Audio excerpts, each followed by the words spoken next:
Hi. Hi. എന്താ പേര്? ആന്റോൺ. ദാ അൽഫോൺസ അമ്മ. ഞങ്ങൾക്ക് അമ്മേൻ്റെ അടുത്ത് സംസാരിക്കാം. അൽഫോൺസാമേ, ഞങ്ങൾക്ക് അമ്മയെക്കുറിച്ച് കൂടുതൽ കാര്യങ്ങൾ അറിയണം. ഈ ലോകത്ത് ജീവിച്ചിരുന്നപ്പോൾ അമ്മ എങ്ങനെയായിരുന്നു? വായു മക്കളെ, അരികിലേക്ക് ഞാൻ പറഞ്ഞു തരാം. 1910 ഓഗസ്റ്റ് 19 കോട്ടയം ജില്ലയിലെ കുടമാളൂർ എന്ന ഗ്രാമത്തിലാണ് ഞാൻ ജനിച്ചത്. അന്നക്കുട്ടി എന്നായിരുന്നു എൻ്റെ കുട്ടിക്കാലത്തെ പേര്. അന്നക്കുട്ടി എന്ന്? അപ്പോൾ അൽഫോൺസ എന്ന പേര് എപ്പോഴാണ് കിട്ടിയതമ്മേ? ഞാൻ വളർന്നപ്പോൾ ഈശോയുടെ മണവാട്ടിയാകാൻ, അതായത് ഒരു സിസ്റ്റർ ആകാൻ ആഗ്രഹിച്ചു.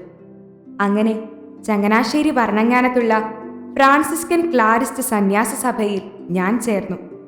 അവിടെ സന്യാസവ്രതം സ്വീകരിച്ചപ്പോഴാണ് അൽഫോൺസ എന്ന പേര് സ്വീകരിച്ചത്. അമ്മേ, അമ്മയ്ക്ക് ഒരുപാട് അസുഖങ്ങൾ ഉണ്ടായിരുന്നു എന്ന് കേട്ടിട്ടുണ്ടല്ലോ. എപ്പോഴും വേദന സഹിക്കേണ്ടി വന്നിട്ടും അമ്മ എങ്ങനെയാണ് എപ്പോഴും ചിരിച്ചുകൊണ്ടിരുന്നത്? അത് നല്ലൊരു ചോദ്യമാണ്. എനിക്ക് ചെറുപ്പം മുതലേ ഒരുപാട് ശാരീരിക വേദനകൾ ഉണ്ടായിരുന്നു. കാലിന് പൊള്ളലേറ്റതും പിന്നീട് വന്ന വിട്ടുമാറാത്ത രോഗങ്ങളും എന്നെ ഒരുപാട് തളർത്തി. പക്ഷേ ഞാൻ ആ വേദനകളെല്ലാം ഈശോയ്ക്ക് സമർപ്പിച്ചു. മറ്റുള്ളവർക്കായി സ്വയം ഉരുകിത്തീരുന്ന ഒരു മെഴുകുതിരിയാകണം എന്നായിരുന്നു എൻ്റെ പ്രാർത്ഥന. വേദനകളിൽ പുഞ്ചിരിക്കാൻ എൻ്റെ ഈശോ എന്നെ പഠിപ്പിച്ചു. അമ്മ വളരെ ചെറുപ്പത്തിൽ തന്നെ മരിച്ചുവെന്ന് അപ്പച്ചൻ പറഞ്ഞു. അത് സങ്കടമുള്ള കാര്യമാണ്. സങ്കടപ്പെടേണ്ട മോനെ.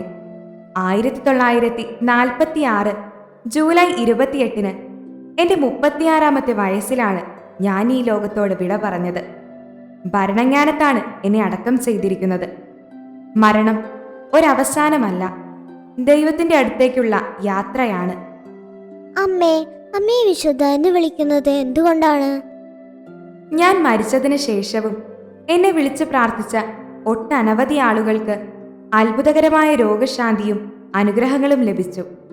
അങ്ങനെ 2008 ഒക്ടോബർ 12 ബെനഡിക്റ്റ് 16 മാർപ്പാപ്പ എന്നെ ഭാരതത്തിലെ ആദ്യത്തെ വിശുദ്ധയായി പ്രഖ്യാപിച്ചു.